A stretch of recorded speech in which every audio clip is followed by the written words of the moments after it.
Hello guys, welcome to my channel bank Nifty masters. ఈరోజు bank Nifty 4051 points market అయితే down అయ్యి 46,928 దగ్గర market close అయింది.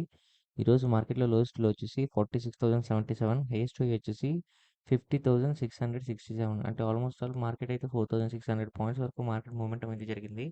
So actually మనం ఈరోజు ఏ విధంగా ట్రేడ్ తీసుకున్నాము, నిన్న వీడియోలో నేను క్లియర్గా ట్రేడ్ సెటప్ ఏం చెప్పాను. యాక్చువల్లీ మనకి ఏది కన్ఫర్మేషన్ అనేది చూసుకున్న తర్వాతే మార్కెట్లో ఎంట్రీ అనేది ఇద్దాము.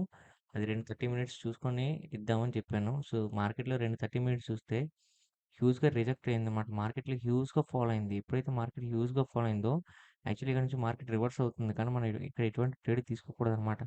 మార్కెట్ ఒక రిట్రేస్మెంట్ అయిన తర్వాత అప్పుడు మనం తీసుకోవాలి. ఎప్పుడైతే మార్కెట్ ఇక్కడ రిట్రేస్మెంట్ అయిందో ఇక్కడ నేను పుట్ ఆప్షన్ని ప్లాన్ చేసుకున్నాను. ఒక 100 పాయింట్స్ సక్సెస్ఫుల్గా క్యాప్చర్ చేసుకున్నాను ఫ్రెండ్స్. దాని తర్వాత ఎటువంటి ట్రేడ్ తీసుకోలేదు. యాక్చువల్లీ ఈరోజు మార్కెట్ అయితే హ్యూజ్గా ఫాలో అయింది.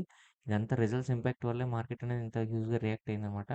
సో యాక్చువల్లీ చాలామంది ఎవరైతే హోల్డింగ్ చేసుకుంటారో వాళ్ళైతే ఖచ్చితంగా లాస్ వస్తుందని చెప్పాలి. సో నిన్న వీడియోలో క్లియర్గా ఎక్స్ప్లెయిన్ చేశాను. ఎవరైతే సిఈ హోల్డింగ్ అని ఉందో వాళ్ళు కంపల్సరీ ఎగ్జిట్ అయిపోండి అని. ఎందుకు చెప్పానంటే మార్కెట్ మొమెంటం అనేది ఎలక్షన్స్ జడ్జిమెంట్ డే కాబట్టి ఎటువైపు ఉంటుందని చెప్పలేము అనమాట. సో హోల్డ్ చేసుకుని ఉండడం రిస్క్ అనమాట, హైలీ రిస్క్.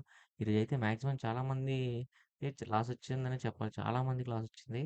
ఓకేనా ఫ్రెండ్స్, ఇంకా రేపు మార్కెట్ ఎలా ఉంటుంది, రేపు market support and resistance levels ఏ విధంగా ఉండకపోతే చెప్తే చూడండి.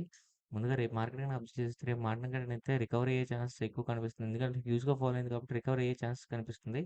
మరి ఒక 2000 పాయింట్స్ రియాక్ట్ అవుతుందంటే అంతవరకు అవ్వకపోవచ్చు. సో రేపు జాగ్రత్తగా ట్రేడ్ చేసుకోండి. ఎందుకంటే ఎక్స్పైరీ డే కాబట్టి మొమెంటం ఎలా ఉండదంటే అంటే 50-50 ఛాన్స్ ఉందన్నమాట మొమెంటం ఉండడానికి. సో ఎందుకంటే ఈరోజు మొమెంటం పెద్ద మొమెంటం జరిగింది కాబట్టి రేపు కన్సల్టేషన్ అయ్యే ఛాన్సెస్ కూడా ఉన్నాయి. సో జాగ్రత్తగా ట్రేడ్ చేసుకోండి. ఇంకా రేపు మార్కెట్లో మన సపోర్ట్ అండ్ రెసిస్టెన్స్లోకి వస్తే 51,820, 51,175, 50,677 ఈ రెసిస్టెన్స్ లెవెల్. సపోర్ట్ అండ్ లెవెల్కి వస్తే 48,288, 47,206, 46,801. నేను ఏదైతే సపోర్ట్ అండ్ రెసిస్టెన్స్ లెవెల్స్ వచ్చానో వీడియో ఎల్లప్పుడు పెడతాను, మీకు కావాల్సిన స్క్రీన్ షాట్ తీసుకోవచ్చు. తిరిగి మళ్ళీ రేపటి వీడియోలో మళ్ళీ మనం కలుద్దాం. నా వీడియో కనుక నచ్చితే వీడియో లైక్ చేసి ఛానల్ అయితే సబ్స్క్రైబ్ చేసుకోండి. Thanks for watching.